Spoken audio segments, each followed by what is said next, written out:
you can get access to a lot of data sets for practice on Kaggle. Just open an account there, search for your topic, and then you will find that people have already made a ton of data sets there that you can download and use. For example, you can like make a quick search: house price versus square footage, house price versus something, a stock market health, sales data set. This is the trending searches or other popular things. There are tons of data sets on every possible topic, and you can also do like coding and competitions, etc. So it's a very useful website if you want to get different data sets for practice. Now let's get back to our tutorial. Our data set is this, and it's saved as a CSV file. As you can see, the name houseprice.csv, and meaning column separated values. And this is a common format for dataset. These can come in various formats like CSV, XLSX, that is Excel file, or just as a native text file, .txt. Now, where is it saved? In my machine, it's saved here, users, then my name, and desktop. In ML, I have made a folder in my desktop where this is located.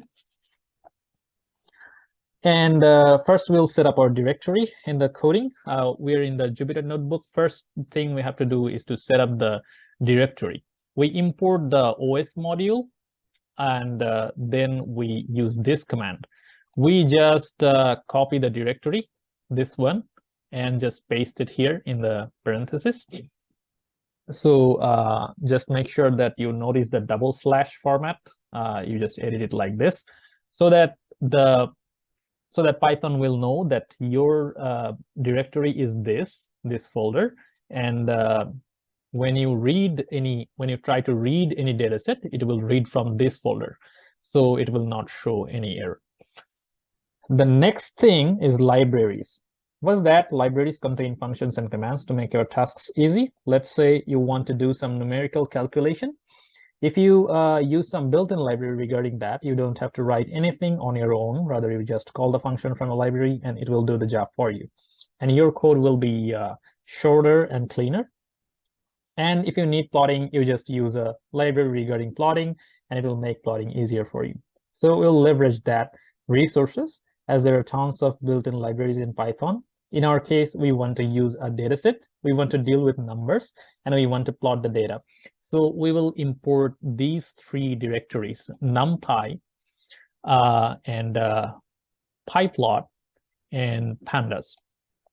NumPy for numbers, PyPlot for plotting, specifically matplotlib function from PyPlot. So we have to write it like this: matplotlib.pyplot as PLT, and we have imported Pandas.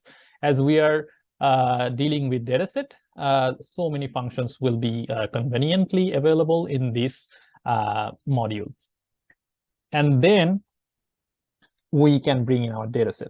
It's named this houseprice.csv, as we have seen. We just use the pandas to read the CSV file. So we just write pd.read.csv. So basically, it's enabling us to read our dataset from the directory. We have set up the directory.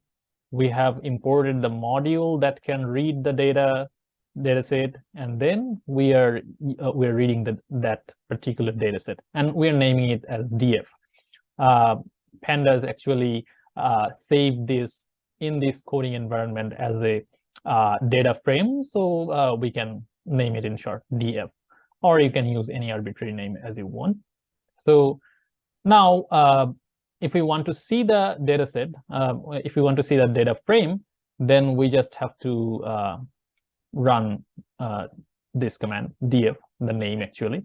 If you run this, you can see that we can see exactly our data set here. Two columns: square footage versus price. If it's 100 square foot, 100 square feet, it's 1,000. Whatever currency it is. Let's say 200 is 2,000. If it's 700, 7,000. If it's 1,000, it's 10,600, something like that. Now, what does our data set tell you? There is a square footage column, which is independent, right? It doesn't depend on anything. What about the price? It is dependent. It depends on the square footage. So the independent variable, generally we call it as X, or feature is square footage, and dependent is price, or generally called Y, or output. These are the terminologies we'll frequently use, so you may take a note here. We haven't done any machine learning yet. You may ask, where's the machine learning here? But bear with me, before doing any machine learning, before implementing any machine learning algorithm, we have to understand the data set, the math, and then comes the coding. So we have the data set here, and we want to see the data. We want to visualize the data by a graph. Let's plot it. We'll use the PLT function to create a scatter plot. But before that, let's define the variables.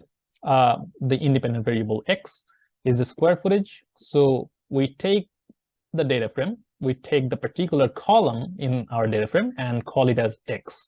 So when we run this, it will show only the square footage column, which is our independent column, and then also Y. It is the we take our data frame, we call the price column as Y.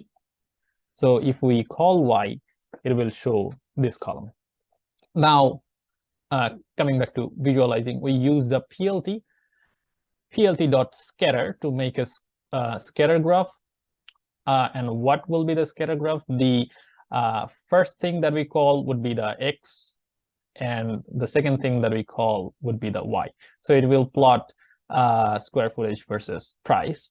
And the next two lines are basically setting up the names of the axis, the X label and the Y label. And if we run this, it will generate this graph.